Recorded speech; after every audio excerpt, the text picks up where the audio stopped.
Beredar sebuah video dan foto acara lamaran pengantin. Video dan foto tersebut memperlihatkan seserahan lamaran berupa mobil truk Hino.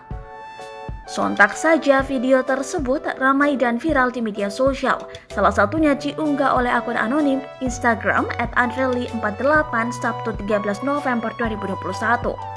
Postingan tersebut bersumber dari salah satu unggahan Facebook Muki Dijoyo Wijoyo di grup WPK Wong Pati Kidul pada 11 November 2021.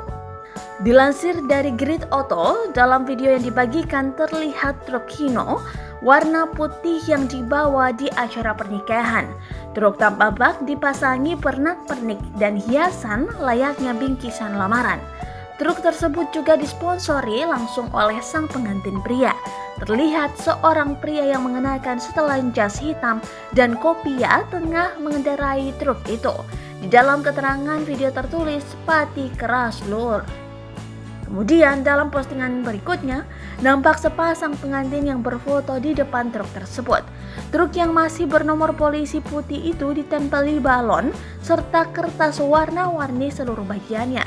Unggahan ini pun mendapat banyak komentar dari para netizen, lantaran masih berwarna putih dengan angka merah yang berarti kendaraan itu masih kredit. Namun, setelah video itu viral, pengunggah buru-buru menghapusnya. Akan tetapi, sejumlah akun media lain telah membagikan ulang video tersebut.